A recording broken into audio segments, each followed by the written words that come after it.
Aqui a gente tem que falar um pouquinho a respeito de retas concorrentes com uma certa particularidade. São as retas perpendiculares. Elas são concorrentes, ou seja, elas se cruzam num determinado ponto. No entanto, elas têm que formar ângulos de 90 graus entre si. Veja só, retas perpendiculares são aquelas que se cruzam, então elas são retas concorrentes, mas que elas formam 90 graus nessa interseção, nesse cruzamento. Claro que aqui também é 90, aqui também e aqui também. Que a gente pode pensar, bom, existe uma reta que tem uma inclinação, que é o ângulo que ela forma com o eixo x. A gente chama essa inclinação aqui de αr por ser da reta r. O mesmo acontece com a reta S, tem um αs, lembre-se que a inclinação é sempre o ângulo do eixo x rodando no sentido anti-horário até chegar na reta, por isso que é essa a inclinação e não este ângulo. E aí vem a parte importante, todas as vezes que a gente falar em retas perpendiculares, ou você decora que o coeficiente angular de uma vezes o coeficiente angular da outra tem que dar menos 1, ou você decora que o coeficiente angular de uma é o oposto e inverso do coeficiente angular da outra. Isso aqui acaba sendo rápido quando você tem, por exemplo, falo para você que o coeficiente angular da S é 2/5. Qual vai ser o da R?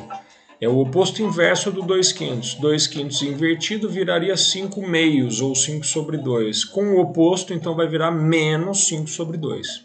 Então, simplesmente você inverte a fração e troca o sinal.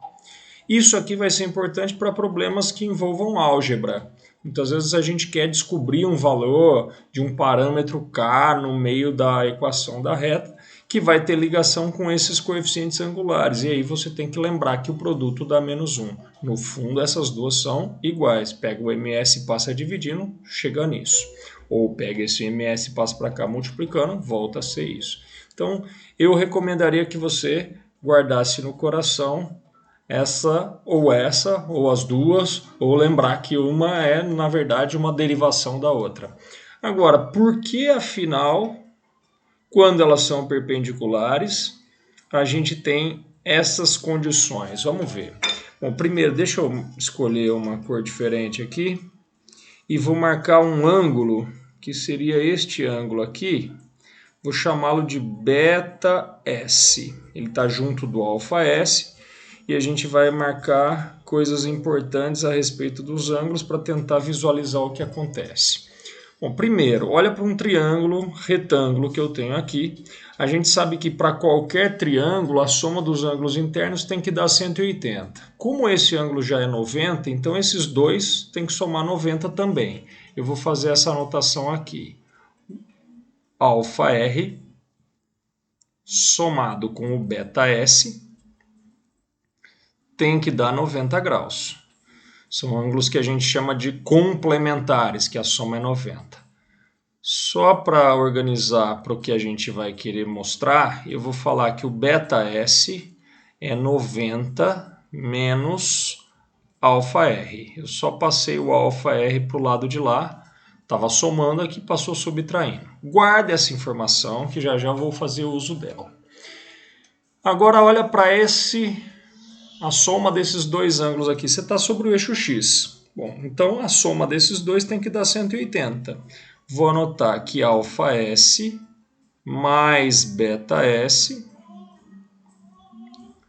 dão 180 graus. Quando ângulos somados dão 180, a gente chama de suplementares. Então, esses dois são suplementares. Também por uma questão de organização, eu vou reescrever. βs vai ser 180 menos αs. E aí, coisas que você tem que lembrar da trigonometria. Se o βs é o complementar do αr, é o que falta para chegar em 90, existe uma relação entre as tangentes dos complementares. Um jeito de você fazer isso é lembrar do 30 e do 60, por exemplo. O 30 e o 60 são dois ângulos complementares. O que você sabe da tangente de um em relação à tangente do outro? A tangente de um é o inverso da tangente do outro. Então, vou fazer uma anotação aqui. Deixa eu mudar a cor. Vou escolher um laranja e vou falar que essa informação aqui diz para mim que a tangente do βs é o inverso da tangente do alfa R. Porque são ângulos, como eu disse, complementares. Quando os ângulos são complementares, a tangente de um é o inverso da tangente do outro. Isso acontece porque se você pensar num triângulo retângulo, quando você fala tangente, você faz cateto oposto sobre cateto adjacente. Então, se eu olhasse para esse ângulo, o oposto estaria aqui, o adjacente estaria aqui. E para esse, o oposto e o adjacente. Então, há uma troca entre quem é o oposto e quem é adjacente quando você olha para esses dois ângulos que são complementares. Legal. Agora, deixa eu mudar a cor de novo e vou olhar para outra equação. Vou pegar um vermelho escuro aqui. Para essa outra equação aqui, que um ângulo é o suplementar do outro, é o suplemento do outro. Isso também vem da trigonometria, que as suas tangentes têm sinais trocados.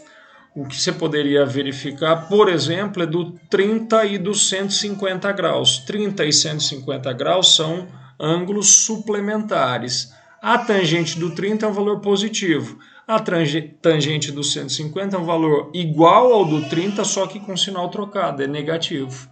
Isso sempre acontece para ângulos suplementares, por conta do ciclo trigonométrico. No primeiro quadrante, os ângulos têm tangentes positivas, no segundo quadrante, os ângulos têm tangentes negativas. Então, o que eu vou afirmar é que a tangente deste é o oposto da tangente deste ângulo. Então, a tangente do βs é o oposto da tangente do αs. São tangentes iguais, exceto pelo sinal. Um é positivo, o outro vai ser negativo.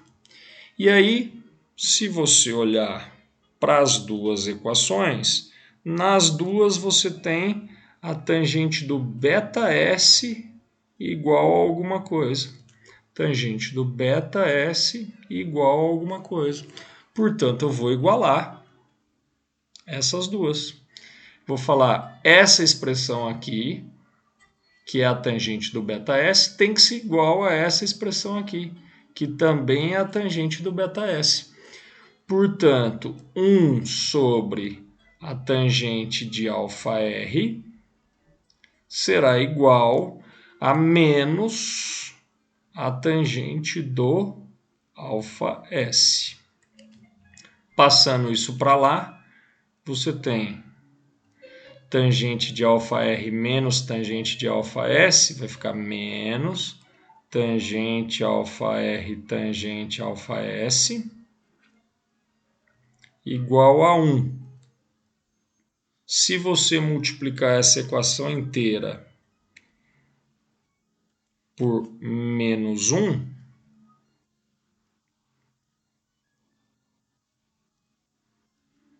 muda o sinal da equação toda e fica com tangente de αr vezes a tangente do αs igual a menos 1. E aí é que tem que fazer uma relembrança de coisas que a gente já aprendeu. O que é a tangente da inclinação? Tangente da inclinação é o que a gente define como o coeficiente angular da reta. Se a reta forma esse ângulo com o eixo x, a tangente desse ângulo é aquilo que a gente define como o coeficiente angular da reta. O coeficiente angular da reta R é o m da reta R, vezes, se você tem este ângulo sendo formado da reta com o eixo x, essa é a inclinação da reta. O que vai ser a tangente dessa inclinação? O que a gente determina como o coeficiente angular da reta, o m da reta S. Esse produto tem que dar menos 1, que é exatamente o que a gente queria verificar.